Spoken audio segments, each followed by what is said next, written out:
21 model ਮਿਲਦੀ ਜੇ civic ਅਗਰ ਕਿਸੇ ਨੇ ਲੈਣੀ ਹੈ ਇਸਲਾਮਾਬਾਦ ਦਾ ਨੰਬਰ ਜੇ ਗੱਡੀ ਦਾ ਸਿਰਫ ਇੱਕ ਦਰਵਾਜ਼ਾ ਪੇਂਟ ਹੈ ਬਾਕੀ ਸਾਰੀ ਜੈਨੂਇਨ ਹੈ ਲੇਕਿਨ 에ਅਰ ਬੈਗ ਇਹਦੇ ਖੁੱਲੇ ਨੇ। ਹੁਣ ਤੁਸੀਂ ਕਹੋਗੇ ਇਹ ਕੀ ਗੱਲ, ਇਹ ਵੇਖੋ ਇਹ ਗੱਡੀ ਰਾਤੀ ਅਸੀਂ ਵੇਚੀ ਸੀ, ਇਹਦਾ 에ਅਰ ਬੈਗ ਓਪਨ, ਇਧਰ ਅਸੀਂ ਧਿਆਨ ਨਹੀਂ ਮਾਰਿਆ, ਬਾਕੀ ਸਾਰੀ ਗੱਡੀ ਚੈੱਕ ਕੀਤੀ ਤੇ ਜਦੋਂ ਹੁਣ ਸਵੇਰੇ ਵੇਖੀ ਤੇ ਇਹਦਾ 에ਅਰ ਬੈਗ ਖੁੱਲਾ ਨਿਕਲ ਆਇਆ।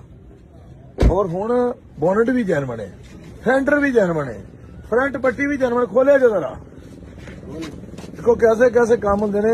ਐਸੀਆਂ ਕਾਰਾਗਰੀਆਂ ਵੀ ਹੁੰਦੀਆਂ ਨੇ ਕਿ ਬੰਦੇ ਦੀ ਸਮਝ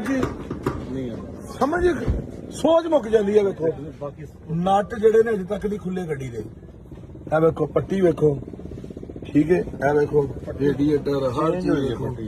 ਇਹ ਉਹਨਾਂ ਨੇ ਕੀਤਾ ਇਹ ਵੇ ਕਿ ਇਹ ਪੱਟੀ ਇਹਦੀ ਚੇਂਜ ਕਰ ਦਿੱਤੀ, ਪੱਟੀ ਕਿਤੇ ਲੱਗੀ ਹੋਏਗੀ ਤੇ ਉਹ ਚੇਂਜ ਹੋ ਗਈ। ਇਹ ਵੇਖੋ ਇੱਕ ਨਟ ਵੀ ਨਹੀਂ ਖੁੱਲਾ, ਇੰਜਨ ਵੀ ਚੇਂਜ ਹੈ। ਸਾਰੀ ਗੱਲ ਜੋ ਲੱਗੀ ਹੈ ਇੰਜਨ ਨੂੰ ਵੀ, ਇੰਜਨ ਟੁੱਟ ਗਿਆ ਹੋਏਗਾ ਜਾਂ ਕੁਝ ਹੋਏਗਾ। ਸੈਂਸਰ ਹੈ ਬੰਪਰ ਦੇ ਨੇ, ਉਹਨਾਂ ਨੇ ਇਹ ਪੂਰਾ ਸਿਸਟਮ ਹੀ ਇਹਦਾ ਚੇਂਜ ਕਰਦਾ ਔਰ ਜੈਨੂਇਨ ਸਮਾਨ ਲੈ ਕੇ ਪਾਤਾ ਹੈ ਔਰ ਪਤਾ ਹੀ ਨਹੀਂ ਲੱਗਦਾ ਵੀ ਗੱਡੀ ਐਕਸੀਡੈਂਟ ਹੈ। ਐਸੀ ਕਾਰਾਗਰੀ ਵੀ ਹੁੰਦੀ ਹੈ। ਉਹ ਤਾਂ ਦਿਨੇ ਅਸੀਂ ਚੈੱਕ ਕੀਤੀ ਹੈ ਤੇ ਪਤਾ ਲੱਗਾ, ਲੇਕਿਨ ਜਿਹੜਾ ਰੇਟ ਹੈ ਨਾ ਉਹ ਸਹੀ ਹੈ। 55,50,000 ਰੁਪਏ ਦੀ ਗੱਡੀ ਮਿਲਦੀ ਹੈ। ਨੰਬਰ ਅਸੀਂ ਸ਼ੋਅ ਇਸ ਤੋਂ ਨਹੀਂ ਕਰਾਇਆ ਵੀ ਕਿਸੇ ਦੀ ਗੱਡੀ ਗੰਦੀ ਨਹੀਂ ਕਰਨੀ ਚਾਹੀਦੀ, ਠੀਕ ਹੈ। ਇਹ ਗੱਡੀ ਉਹ ਪਾਰਟੀ ਨੂੰ ਅਸੀਂ ਕਿਹਾ ਵੀ ਲੈ ਲਓ ਗੱਡੀ, ਤੁਹਾਨੂੰ 50,000 ਹੋਰ ਛਡਾ ਦਿੰਦੇ ਆ, ਲੇਕਿਨ ਉਹ ਨਹੀਂ ਮੁਤਮਨ ਹੋਏ। ਉਹਨਾਂ ਕਿਹਾ ਜੀ ਅਸੀਂ ਨਹੀਂ ਲੈਣੀ, ਬਸ ਉਹ ਡਰ ਗਏ ਨੇ ਨਾ। ਹਾਲਾਂਕਿ ਰੇਟ ਜਿਹੜਾ ਉਹਨਾਂ ਨੇ ਉਹੀ ਭਰਿਆ ਜਿਹੜਾ 에ਅਰ ਬੈਗ ਖੁੱਲੀਆਂ ਵਾਲੀ ਦਾ। 55 ਲੱਖ ਰੁਪਏ ਦੀ ਕਿੱਥੇ ਗੱਡੀ ਲੱਭਦੀ ਹੈ? 21 ਮਾਡਲ ਸੀ ਵੀ 58 ਨਹੀਂ ਆਈ ਸੀ, ਕਿੰਨੇ ਦੀ? 57 ਦਾ 57,75,000 ਦਾ ਸੌਦਾ ਹੈ। ਅੱਛਾ। ਹੁਣ ਪੈਸੇ ਛੱਡਦੇ ਨੇ ਵਿੱਚੋਂ? ਇਹ ਇਹਨਾਂ ਨੂੰ ਪੁੱਛੋ, ਅਸੀਂ ਤੇ ਕਹਿੰਦੇ ਕਿੱਧਰ ਗਏ ਨੇ? ਕਿੰਨੇ ਕੁ ਦੀ ਦੇ ਦਿਓਗੇ ਐਂਡ? ਜਿਵੇਂ ਤੁਸੀਂ ਕਰ ਲਓ ਮਾਲਕ 55 ਲੱਖ ਦੀ ਦੇ ਦੋਗੇ ਨਾ? 55 ਲੱਖ ਦੀ 55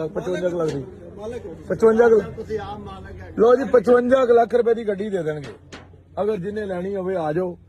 ਇਹ ਡੋਗਰ ਮੋਟਰ ਤੇ ਗੱਡੀ ਇਹਦੇ ਰੇਟ ਹੈ ਇਹੀ। ਅਗਰ ਕਿਸੇ ਸ਼ੋਰੂਮ ਤੇ ਖਲੋਤੀ ਹੋਵੇ ਤਾਂ ਜਰਮਨ ਕਰਕੇ ਵੇਚਣੀ ਹੈ। ਪਤਾ ਹੀ ਨਹੀਂ ਲੱਗਦਾ ਵੀ ਗੱਡੀ ਨੂੰ ਕੁਝ ਹੋਇਆ ਹੈ। ਔਰ ਇਹਦਾ ਜੇ ਡੈਸ਼ਬੋਰਡ ਹੀ ਨਵਾਂ ਬੰਦਾ ਪਾ ਦੇਵੇ ਜਾਂ ਦੁਬਾਰਾ ਇਹਨੂੰ ਦੁਬਾਰਾ ਅੱਛੇ ਤਰੀਕੇ ਨਾਲ ਤਿਆਰ ਕਰਾਇਆ ਜਾਵੇ ਤਾਂ ਪਤਾ ਹੀ ਨਹੀਂ ਲੱਗਦਾ। ਟਾਇਰ ਵੀ ਗੱਡੀ ਦੇ ਨਵੇਂ ਨੇ। ਅਗਰ ਕਿਸੇ ਨੇ ਲੈਣੀ ਹੈ ਮੈਂ 55 ਲੱਖ ਰੁਪਏ ਦੀ ਗੱਡੀ ਤੁਹਾਨੂੰ ਲੈ ਦਿਆਂਗਾ। ਸਿਵਿਕ ਇੱਕ ਪੀਸ ਟੱਚ 0300 0301 5946 ਲੋ ਜੀ ਇਸ ਨੰਬਰ ਤੇ ਨਾ 55 ਲੱਖ ਦਾ ਬਿਆਨਾ ਭੇਜਣਾ ਜੇ। ਮੈਂ ਹੋਰ ਕੁਝ ਨਹੀਂ ਪੁੱਛਣਾ ਦੱਸਣਾ, ਜੋ ਮੈਂ ਤੁਹਾਨੂੰ ਦੱਸ ਦਿੱਤਾ ਇਹ ਤੋਂ ਵੱਧ ਹੋਏਗੀ ਗੱਡੀ, ਘੱਟ ਨਹੀਂ ਹੋਏਗੀ। ਤੇ ਇਸ ਟਾਈਮ ਫੁੱਲ ਗੰਦੀ ਹੋਈ ਹੈ ਗੱਡੀ, ਠੀਕ ਹੈ, ਘੱਟੀ ਹੋਈ ਹੈ।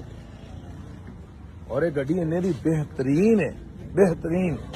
ਇਹ ਸਾਰੀ ਪੇਂਟ ਵੀ ਹੋਵੇ ਨਾ ਵੀ ਜੈਨੂਇਨ ਹੋਵੇ ਤੇ 55 ਲੱਖ ਤੋਂ ਥੱਲੇ ਨਹੀਂ ਜਾਂਦੀ ਗੱਡੀ। ਇਹ ਰੈਂਟ ਰੂਟ ਤੇ ਚਲਾਓ ਇਹਨੂੰ ਲੈ ਕੇ।